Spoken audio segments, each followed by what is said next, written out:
আমাদের নতুন দিনের স্লোগান, জুলাই যোদ্ধাদের যে স্বপ্ন, তাদের যে প্রত্যয়, তাদের যে অঙ্গীকার, আগামীর বাংলাদেশ 47, 71, 24-এর ভিত্তিতে গড়ে তুলতে হবে। আমরা সেই সংগ্রাম নিয়ে মাঠে নেমেছি। আমরা সে বিপ্লবের আকাঙ্ক্ষা বাস্তবায়নের লক্ষ্য নিয়ে মাঠে নেমেছি। বাংলাদেশের প্রতিটি মানুষের দুয়ারে দুয়ারে আমরা যাব, তাদেরকে আমরা সোচ্চার করব, তাদেরকে আমরা সজাগ করে তুলব, তাদেরকে বলবো, দেখো নতুন ডাকাত এসে তোমাদের অধিকার, তোমাদের গণরায়ের অধিকার কেড়ে নেওয়ার চেষ্টা করছে। ইনশাআল্লাহ এদেশের মানুষ তাদের সম্মান, আত্মমর্যাদা রক্ষা করার জন্য পশ্চিম পাকিস্তানিদের বিরুদ্ধে মুক্তিযুদ্ধের হাতিয়ার তুলে নিতে কুণ্ঠিত হয়নি। তারা দোর্দণ্ড প্রতাপশালী, তারা ভারতীয় আধিপত্যবাদের সেবাদাসী, কৃতদাসী শেখ হাসিনার বিরুদ্ধে বুক পেতে আবু সাইদের মতো বুলেটের মুখে দাঁড়িয়ে যেতে তারা কার্পণ্য করেনি। সে জাতির অধিকার, সে জাতির ভোটাধিকার, সে জাতির সম্মান, সে জাতির মর্যাদা কেড়ে নেওয়ার দুঃসাহস যদি কেউ দেখায়, ইতিহাসের আস্থা করে নিক্ষিপ্ত হবে, ভিন্ন কোনো পরিণাম হওয়ার সুযোগ নাই। আসসালামু আলাইকুম ওয়া রাহমাতুল্লাহ।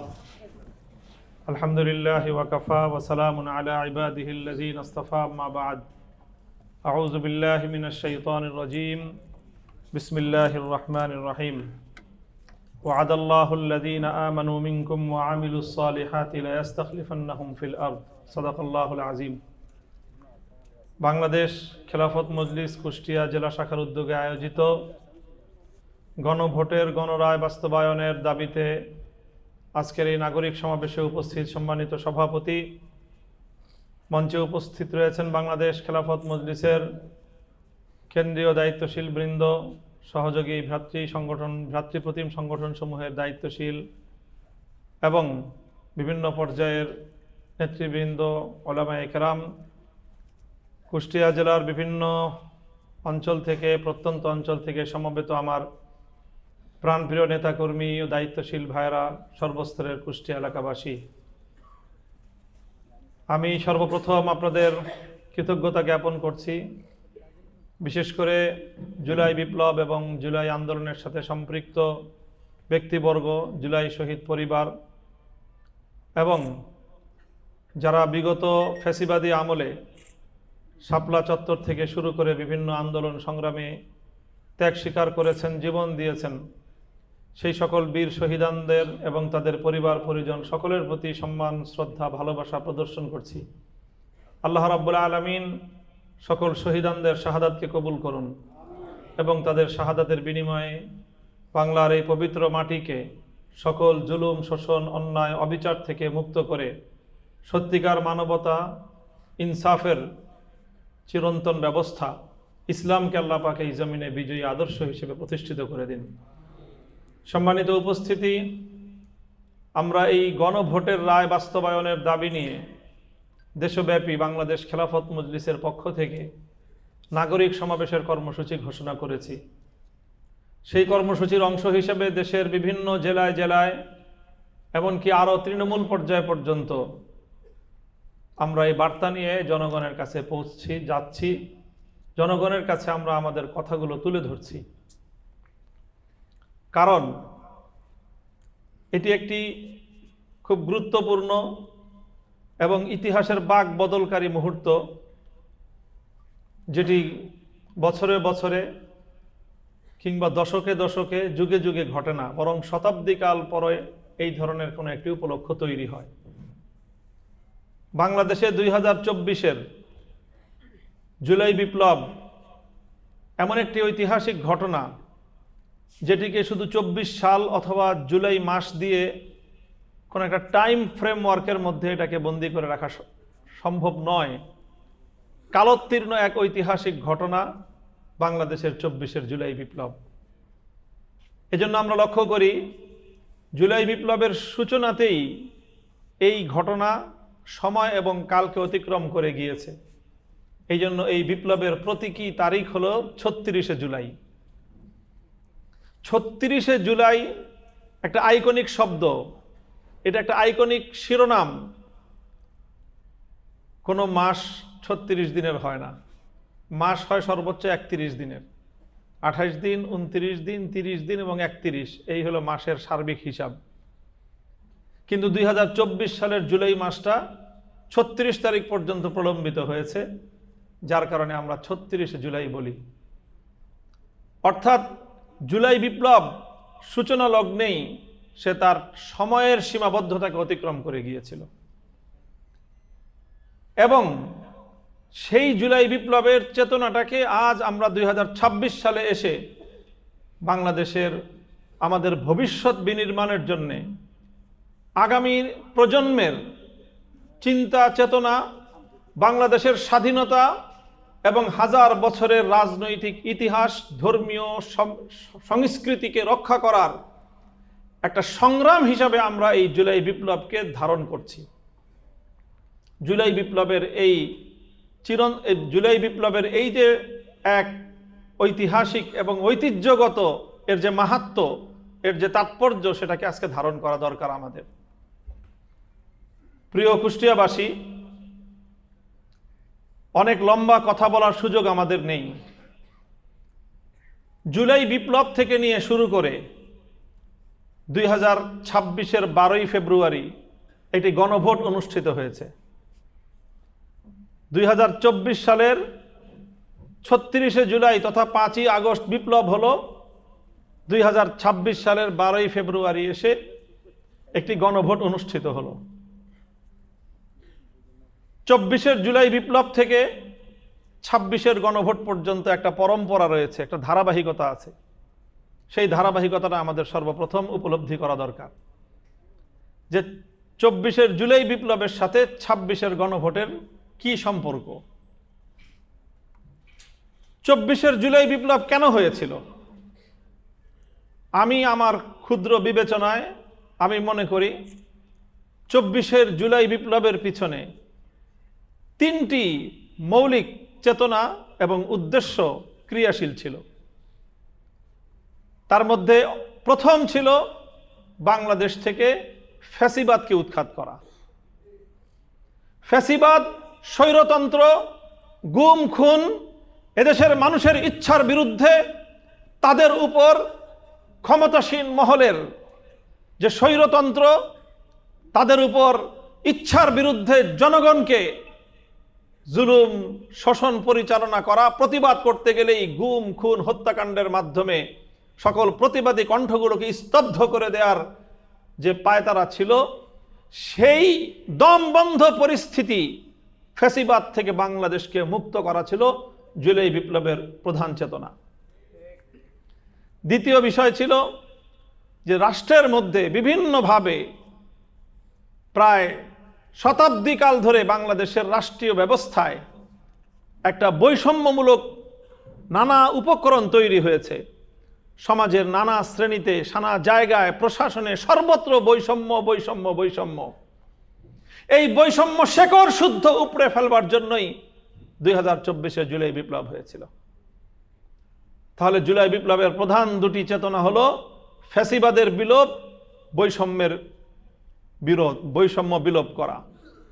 আর এর অন্তরালে আরেকটা বড় চেতনা ছিল, জুলাই বিপ্লবীরা সকলেই এক বাক্যে স্বীকার করে 2024-এর জুলাই বিপ্লবের পাটাতন তৈরি হয়েছিল 2013 সালের শাপলা চত্বরে। শাপলা থেকে জুলাই পর্যন্ত, 5ই মে থেকে 36শে জুলাই পর্যন্ত বিপ্লবের যে ধারাবাহিকতা, কেউ যদি এই ধারাবাহিকতাকে উপলব্ধি করতে ব্যর্থ হয়, সে কোনোদিন জুলাই বিপ্লবের চেতনা বুঝতে পারবে না। এদেশের আলেম সমাজকে বুঝতে হবে, এদেশের ইসলামপন্থীদেরকে বুঝতে হবে যে 5ই মেকে 24-এর জুলাই বিপ্লব থেকে যদি বিচ্ছিন্ন করা হয়, 24-এর জুলাই বিপ্লব তার গতিপথ হারিয়ে ফেলবে। কাজেই কেউ যেন জুলাই বিপ্লবকে 5ই মের শাপলার মূল ধারা থেকে বিচ্যুত করতে না পারে, আমাদেরকে সেই সংগ্রাম আমাদেরকে করে যেতে হবে। সে সংগ্রাম শুধু রাজপথের সংগ্রাম নয়, সে সংগ্রাম বুদ্ধিবৃত্তিক সংগ্রাম, সে সংগ্রাম সাংস্কৃতিক সংগ্রাম, সে সংগ্রাম রাজনৈতিক সংগ্রাম, সে সংগ্রাম একটা কঠিন চ্যালেঞ্জকে মোকাবেলা করে 5ই মের সাথে 36শে জুলাইয়ের এই বিপ্লবের সম্বন্ধটাকে অটুট এবং অবিচল রাখার এই সংগ্রাম আমাদেরকে করতে হবে। কাজে সেই জায়গা থেকে আমি বলতে পারি জুলাই বিপ্লবের অন্যতম আকাঙ্ক্ষা ছিল বাংলাদেশের প্রায় 92% মানুষের যে ধর্মীয় চেতনা, যে আবেগ, যে অনুভূতি এবং তাদের যে হাজার বছর ধরে চলে আসা তাদের যে সংস্কৃতি, সেই সংস্কৃতির উপর ভিনদেশী কোনো আগ্রাসী সংস্কৃতির আধিপত্যকে অস্বীকার করার বিপ্লবের নাম হলো জুলাই বিপ্লব। এই জন্য জুলাই বিপ্লবের অন্যতম প্রধান স্লোগান ছিল দিল্লি না ঢাকা। এই দিল্লি না ঢাকা এটা একটা শব্দবন্ধ শুধু নয়, এর মাধ্যমে কয়েক শতাব্দী পর্যন্ত একটি আধিপত্যবাদের বিরুদ্ধে এদেশের তরুণ সমাজের বিস্ফোরণকে বোঝায়। এই হলো জুলাই বিপ্লব। জুলাই বিপ্লব হলো 36শে জুলাই। 5ই আগস্ট, 5ই আগস্টের পরপর অন্তর্বর্তীকালীন সরকার প্রতিষ্ঠিত হলো ডক্টর ইউনূস সাহেবের নেতৃত্বে। সে অন্তর্বর্তীকালীন সরকার প্রতিষ্ঠিত হওয়ার পর তারা তাদের 3টি মৌলিক লক্ষ্য ঘোষণা করলেন, যে তাদের প্রধান লক্ষ্য হলো 3টি।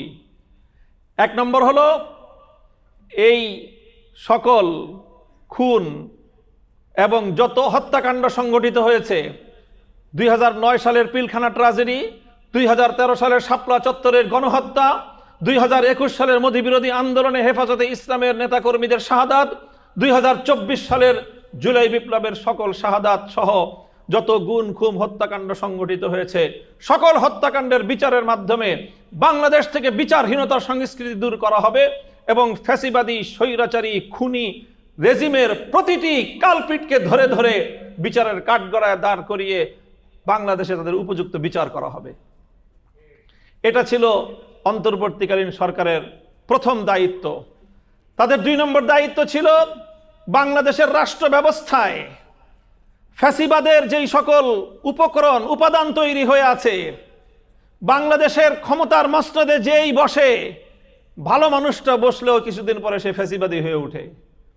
এই ক্ষমতার চেয়ারের মধ্যে বাংলাদেশের ক্ষমতার যে প্রক্রিয়া, এই ক্ষমতার প্রক্রিয়ার মধ্যেই ফ্যাসিবাদ তৈরি করার, ফ্যাসিবাদকে জন্ম দেওয়ার একটা উপাদান বিদ্যমান। অন্তর্বর্তীকালীন সরকারের অন্যতম অঙ্গীকার ছিল তারা রাষ্ট্রীয় ব্যবস্থায় সংস্কার সাধন করে ফ্যাসিবাদের শেকড় শুদ্ধ উপড়ে ফেলে একটি সুন্দর আগামীর, একটি সম্মিলিত বাংলাদেশ, গণতান্ত্রিক বাংলাদেশ, ফ্যাসিবাদ মুক্ত একটি বাংলাদেশ গড়বার জন্য একটি সংস্কার কার্যক্রম পরিচালনা করবে। এটা ছিল তাদের দ্বিতীয় কমিটমেন্ট, সংস্কার করার। 3 নম্বর কমিটমেন্ট ছিল বিচার ত্বরান্বিত করার পর, সংস্কার নিশ্চিত করার পর একটি স্বচ্ছ সুন্দর ইলেকশন দিয়ে ক্ষমতা থেকে তারা প্রস্থান করবে। নতুন বাংলাদেশে একটি সুন্দর সরকার প্রতিষ্ঠিত হবে, যারা ফ্যাসিবাদের দিকে ধাবিত হবে না, যারা খুনিদের বিচার করবে, যারা বাংলাদেশের গণমানুষের অধিকার আদায় করবে। দুর্ভাগ্যজনকভাবে অন্তর্বর্তীকালীন সরকার ফ্যাসিবাদের বিচারের ক্ষেত্রে কিছুটা অগ্রগতি, উন্নতি সাধন করেছে। দৃশ্যমান কিছু বিচার তারা কার্যক্রম সম্পন্ন করতে পেরেছে। তারা একটি নির্বাচনের পরিবেশ সৃষ্টি করেছে, কিন্তু তাদের সবচেয়ে বড় গুরুত্বপূর্ণ যে দায়িত্ব ছিল, সেটা ছিল বাংলাদেশের রাষ্ট্রযন্ত্র থেকে, রাজনৈতিক বন্দোবস্ত থেকে ফ্যাসিবাদের পথকে রুদ্ধ করে দিয়ে একটি মৌলিক সংস্কার সাধন করা। সেই সংস্কার নিশ্চিত করে যেতে পারে নাই অন্তর্বর্তীকালীন সরকার। 33টি রাজনৈতিক দল সহযোগিতা করেছে, 83 দিন বৈঠক করেছে, দীর্ঘ 9 মাস পর্যন্ত কনসেনসাস কমিশন, জাতীয় ঐকমত্য কমিশনের মধ্যে সকল দলগুলো বসে একটি জুলাই জাতীয় সনদ তৈরি করলো। সেই জুলাই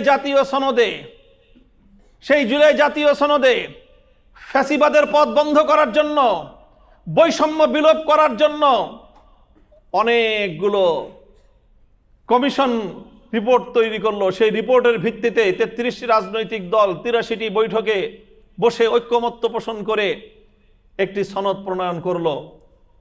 কিন্তু দুর্ভাগ্যজনকভাবে আমরা দেখলাম সেই সনদের গুরুত্বপূর্ণ প্রতিটি জায়গায় 13টি গুরুত্বপূর্ণ পয়েন্ট আমরা চিহ্নিত করেছি। সেই 13টি গুরুত্বপূর্ণ পয়েন্টের মধ্যে 11টি গুরুত্বপূর্ণ পয়েন্টে একটি রাজনৈতিক দল তারা বাংলাদেশের সংস্কারের অঙ্গীকারের সঙ্গে দ্বিমত পোষণ করলো, এবং সেই দলটির নাম দুর্ভাগ্যজনকভাবে বাংলাদেশ জাতীয়তাবাদী দল, বিএনপি। আজকে বিএনপির বিরুদ্ধে আমাদেরকে কথা বলতে হয়, প্রতিবাদ করতে হয়, সমালোচনা করতে হয়, বিষয়গুলো আমাদের কাছে খুব ভালো লাগে না। বিএনপি আমাদের দীর্ঘ রাজনৈতিক সংগ্রামের সহযোদ্ধা, তাদের সঙ্গে আমাদের দীর্ঘ অতীত ইতিহাস রয়েছে। এই বাংলাদেশ থেকে বাকশালী শাসন ব্যবস্থার বিরুদ্ধে, এই বাংলাদেশ থেকে ফ্যাসিবাদের বিরুদ্ধে মোকাবেলা করতে রাজপথে আমরা হাতে হাত রেখে লড়াই করেছি। কারাগারের অন্ধকার প্রকোষ্ঠগুলোতে আমরা গলাগলি করে বছরের পর বছর আমরা দিন গুজরান করেছি। আজ সেই বিএনপির বিরুদ্ধে আমাদেরকে মুখ খুলতে হচ্ছে, কারণ জুলাই বিপ্লবী প্রায় ১.৫ সহস্র বাংলার দামাল সন্তান রক্ত দিল যেই সংস্কারের জন্য, বাংলাদেশে একটি আমূল পরিবর্তনের জন্য। আজ ৩০,০০০-এর মতো যুদ্ধাহত জুলাই যোদ্ধা, যারা বিভিন্ন হাসপাতালে আজও পর্যন্ত বিছানায় শুয়ে ছটফট করে। কেউ চিরতরে পঙ্গুত্ব বরণ করেছে, কেউ চিরদিনের জন্য অন্ধ হয়ে গিয়েছে, তার চোখের দৃষ্টিশক্তি হারিয়ে ফেলেছে। ৩০ সহস্রাধিক যুদ্ধাহত জুলাই যোদ্ধা, ১.৫ সহস্রের মতো বাংলার দামাল বীর যোদ্ধা সন্তান শহীদ। এত কান্না, এত অশ্রু, এত জীবনের বিনিময়ে যে বিপ্লব প্রতিষ্ঠিত হলো, সেই বিপ্লবের আকাঙ্ক্ষা এবং অভিপ্রায় বিএনপির দুয়ারে গিয়ে আজকে প্রত্যাখ্যাত হয়ে ফিরে আসছে। তারা বাংলাদেশের রাজনীতিতে, বাংলাদেশের প্রশাসনে, বাংলাদেশের রাজনৈতিক বন্দোবস্তে তারা আমূল কোনো সংস্কার করতে চায় না। এই জন্য ঐক্যমত্য কমিশনের গুরুত্বপূর্ণ ১৩টি মৌলিক পয়েন্টের মধ্যে ১১টির সাথে বিএনপি নোট অফ ডিসেন্ট প্রদান করে তাদের পথ তারা বিপ্লবীদের থেকে বিচ্ছিন্ন করে নিয়েছে। আর সংখ্যাগরিষ্ঠতার অহংকারে, রাজনৈতিক দলের ঐতিহ্যের অহংকারে এবং নিজেদের অতীত নেতৃবৃন্দের গৌরবের উপর ভর করে আগামীর বাংলাদেশকে তারা পরিচালনা করতে চায়। আমি মনে করি এটি বিএনপির ভুল রাজনীতি, এটি বিএনপির ভুল রাজনীতি।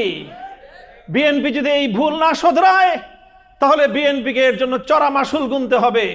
আর দুর্ভাগ্য হলো, শুধু বিএনপিকেই মাসুল গুনতে হবে তা নয়, সেই মাসুল আমাদেরকেও গুনতে হবে।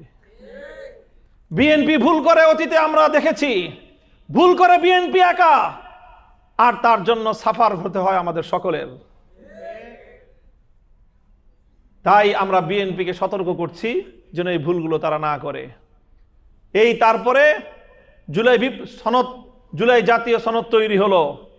সেই জুলাই জাতীয় সনদ স্বাক্ষরিত হবে যখন স্বাক্ষরিত হবে এবং সেই স্বাক্ষরের মাধ্যমে, গণভোটের মাধ্যমে জুলাই সনদ বাস্তবায়নের যে রূপরেখা তৈরি হলো, দুর্ভাগ্যজনকভাবে একটা প্রতারণামূলক ঘটনা সেখানে ঘটে গেল এবং এর চেয়েও বড় দুঃখজনকভাবে সেই প্রতারণার সাথে বিএনপি জড়িয়ে পড়ল।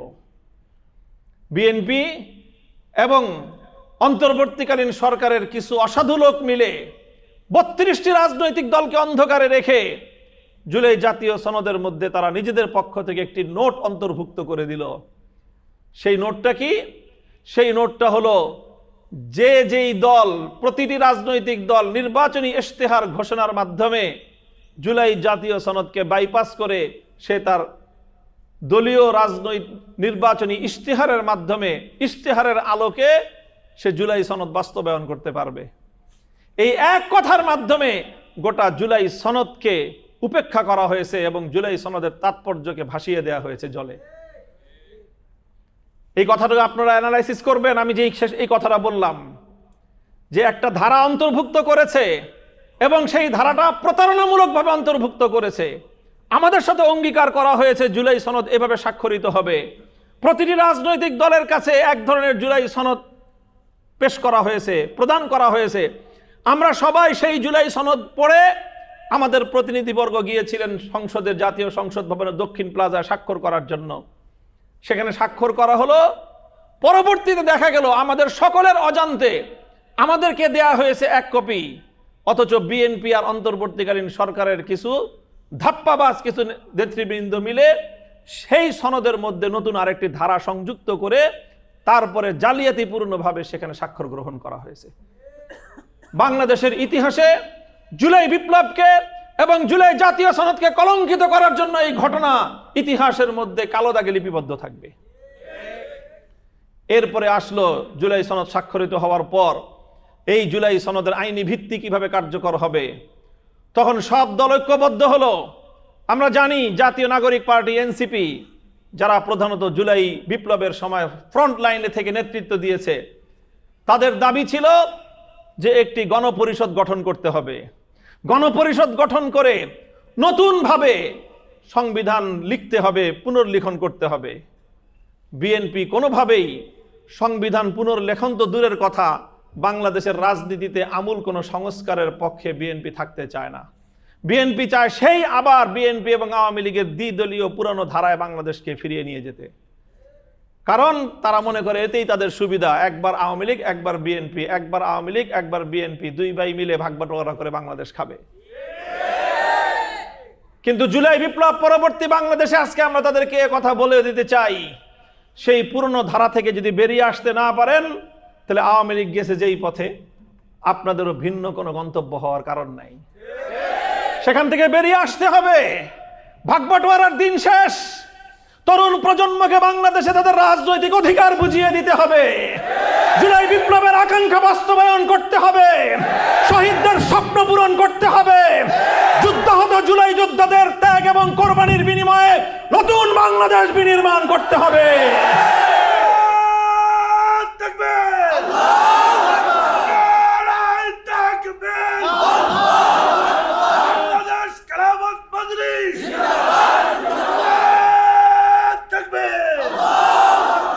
সম্মানিত উপস্থিতি, আমরা আন্দোলনে নামলাম যে জুলাই সনদ বাস্তবায়ন করতে হবে।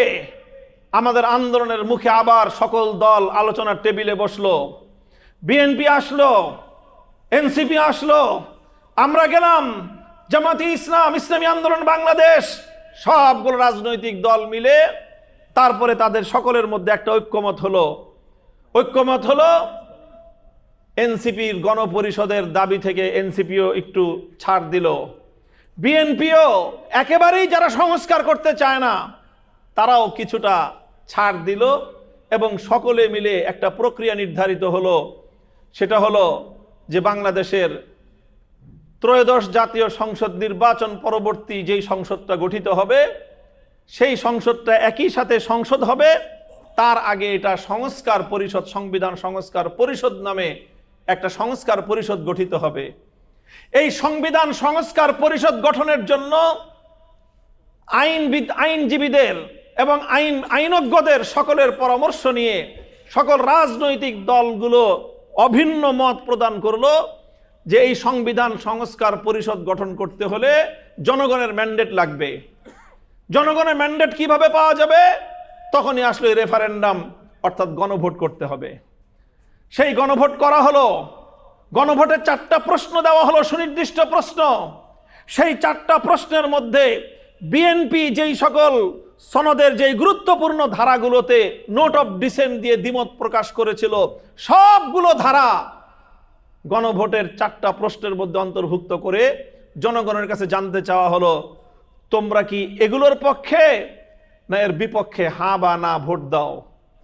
বাংলাদেশের মানুষ তারা অভূতপূর্বভাবে গণভোটে হায়ের পক্ষে নিজেদের মতামত ব্যক্ত করেছে। বিএনপি প্রথম দিকে তারা সিদ্ধান্ত নিয়েছিল যে তারা গোটা সংগঠনের গোটা দল মিলে গণভোটের নায়ের পক্ষে তারা ক্যাম্পেইন করবে, এই সিদ্ধান্ত তারা নিয়েছিল এবং তারা শুরু করেছিল নায়ের পক্ষে ক্যাম্পেইন করা। নায়ের পক্ষে ক্যাম্পেইন করতে গিয়ে মাঠ পর্যায় থেকে বিএনপি হোঁচট খেলো, দেখলো বাংলাদেশের মানুষ জুলাই বিপ্লবের পক্ষে। কাজে এখন যদি নায়ের পক্ষে আমরা ক্যাম্পেইন করি, আমসালা দুটোই যাওয়ার আশঙ্কা আছে। তখন তারা তাদের রাতারাতি কৌশল পরিবর্তন করলো। বিএনপির চেয়ারম্যান বর্তমান প্রধানমন্ত্রী জনাব তারেক রহমান সাহেব ঘোষণা করলেন, আপনারা গণভোটে হায়ের পক্ষে ভোট দিন। তারা প্রকাশ্যে হায়ের পক্ষে অবস্থান নিল, কিন্তু তলে তলে সব জায়গায় তারা তাদের সাংগঠনিক নেটওয়ার্কের মাধ্যমে গণভোটে নায়ের পক্ষেই ছিল। আওয়ামী লীগ নায়ের পক্ষে ছিল, বিএনপির সাংগঠনিক শক্তি নায়ের পক্ষে ছিল, ফ্যাসিবাদ বিরোধী শক্তি নায়ের পক্ষে ছিল। এই নায়ের পক্ষ সব মিলে 30%-এর কিছু বেশি নায়ের ভোট দিল। আর বাংলাদেশের জুলাই বিপ্লবপন্থীরা প্রায় 70% মানুষ হ্যাঁ ভোটের পক্ষে ভোট দিয়ে গণভোটে হ্যাঁ পক্ষকে ঐতিহাসিকভাবে তারা বিজয়ী করলো। বিএনপি 50% ভোট পেয়ে ক্ষমতাসীন হলো। ক্ষমতাসীন হয়েই বিএনপি সেই গণভোটের 70% মানুষের মতামতকে উপেক্ষা করার দুঃসাহসিকতা দেখালো। জাতির সঙ্গে তারা গাদ্দারি করা শুরু করলো, বিশ্বাসঘাতকতা শুরু করলো, এবং এখন তারা বলতেছে এই গণভোট বেআইনি হয়েছে। তারা বলতে চায় গণভোটের মাধ্যমে যে সংবিধান সংস্কার পরিষদ গঠন হওয়ার কথা তার কোনো আইনি ভিত্তি নাই। অথচ যখন একসঙ্গে বসে সবগুলো রাজনৈতিক দল এই গণভোটের সিদ্ধান্ত গ্রহণ করেছিল, তখন কিন্তু তারা এই গণভোটের সাথে একমত হয়েছে। তাদের আইনজীবীরা পরামর্শ দিয়েছে এবং তাদের দলীয় এই প্রস্তাবনের পক্ষে ছিল। এখন নতুন আরেক বয়ান তারা তৈরি করেছে যে আমরা তখন যদি গণভোটে জুলাই সনদে ঐক্যমত্য না হতাম তাহলে নির্বাচন পিছিয়ে যাওয়ার সম্ভাবনা ছিল, এই জন্য তখন আমরা একমত হয়েছিলাম। প্রিয় উপস্থিতি, লম্বা আর আলোচনা করব না, আমার এই কথাটা এইখানেই শেষ করব। আমি শুধু বলতে চাই এই যে 70% মানুষের গণমত, আপনারা এখন জনগণের অধিকার আদায়ের কথা স্বীকার করে একবার সকল রাজনৈতিক দলগুলোর সঙ্গে একবার অঙ্গীকারে আবদ্ধ হওয়ার পর নির্বাচনী বৈতরণী পার হয়ে গিয়ে বলতেছেন যে আমরা এখন আর জনগণের সেই ম্যান্ডেট, জনগণের মতামত বাস্তবায়ন করব না। মনে রাখবেন, শীত কিন্তু এক মাঘেই শেষ হয়ে যায় না। আবারও মাঘ মাস আসবে, আবারও শীত পড়বে, আবারও নির্বাচন আসবে, আবারও জনগণের কাছে আপনাদেরকে যেতে হবে। মনে রাখবেন, জুলাই পরবর্তী এই বাংলাদেশে, আগামীর বাংলাদেশের জনতার কাছ থেকে যদি ম্যান্ডেট গ্রহণ করতে হয়, জনগণের মতামতকে শ্রদ্ধা প্রদর্শন করে জনগণের আদালতে গিয়ে তাদের কাছে ভোট চাইতে হবে। দুর্ভাগ্যজনকভাবে আমাদের কষ্ট হয় যখন আমরা দেখি যে বর্তমান সরকার আবার সেই পুরনো ফ্যাসিবাদী সরকারের অনুকরণ করার দিকে, সেদিকেই বিপজ্জনকভাবে ধাবিত হচ্ছে। ফ্যাসিবাদী স্বৈরাচারী শেখ হাসিনা বাংলাদেশের মানুষের কাছে একটা নতুন বক্তব্য উপস্থাপন করেছিল। গণতন্ত্রকে নতুনভাবে মানুষের কাছে সে সংজ্ঞায়িত করার চেষ্টা করেছিল। মনে থাকার কথা আপনাদের, শেখ হাসিনা বলতো উন্নয়নের গণতন্ত্র। কিসের গণতন্ত্র? অর্থাৎ আমি উন্নয়ন করবো, এটার নামই গণতন্ত্র, তোমাদের ভোটের দরকার নাই। এই জন্য একবার রাতের বিনা ভোটের সরকার, আর একবার রাতের ভোটের সরকার, আর একবার আমি আর ডামি মার্কা নির্বাচনের সরকার। এই সমস্তের মধ্য দিয়েই শেখ হাসিনার গণতন্ত্র। আর জনগণ যখন বলতো যে জনগণের মতামত কোথায়, গণরায় কোথায়, বলতো গণরায়ের দরকারটা কি? উন্নয়নের গণতন্ত্র। অর্থাৎ দক্ষিণবঙ্গের জন্য পদ্মা সেতু বানায় দিছে, এটাই তোমাদের গণতন্ত্র। তোমরা পদ্মা সেতু দিয়ে আসবা যাবা, তোমাদের আর মতামতের দরকার নাই। ঢাকাবাসীর জন্য মেট্রো রেল তৈরি করে দিছে, তোমরা মেট্রো রেল দিয়ে চলাচল করবা, আর গণতন্ত্রের দরকার নাই, এটাই তোমাদের গণতন্ত্র। গোটা দেশের মানুষকে উন্নয়নের গণতন্ত্রের নাম বলে গণমতামতকে বাংলাদেশের জনগণের কাছ থেকে ছিনতাই করে নিয়েছিল শেখ হাসিনা। আমি জানি না বর্তমান সরকারের ওই রকম কোনো বিপজ্জনক চিন্তা ভাবনা আছে কিনা, কিন্তু আমার ভয় হয় যে এখন নতুন সরকার এসে তারা সেই নতুন আরেক ফর্মুলা দিয়ে নতুনভাবে গণতন্ত্রকে সংজ্ঞায়িত করার চেষ্টা করতেছে। প্রত্যেকটা মানুষের কাছে কাছে, নারীদের কাছে কাছে ফ্যামিলি কার্ড তুলে দিবে, আর কৃষকদের কাছে কাছে কৃষক কার্ড, আর বলবে যে এই হলো তোমাদের ফ্যামিলি কার্ডের গণতন্ত্র, আর এই হলো কৃষক কার্ডের গণতন্ত্র। এই যে ফ্যামিলি কার্ড আর কৃষক কার্ডের গণতন্ত্র দিয়ে যদি বাংলাদেশের মানুষের ভোটাধিকার কেড়ে নেওয়ার চেষ্টা করেন, মনে রাখবেন বাংলাদেশের প্রতিটি ঐতিহাসিক ঘটনা জনগণের সম্মান এবং মর্যাদা প্রতিষ্ঠার স্বপ্ন থেকেই হয়েছিল। 1970 সালে বাংলাদেশের মানুষ ভোটাধিকার প্রয়োগ করেছিল। জনগণের ম্যান্ডেটে নির্বাচিত সরকারের কাছে ক্ষমতা হস্তান্তর করতে স্বৈরাচারী পশ্চিম পাকিস্তানি গোষ্ঠী তারা টালবাহানা করেছিল।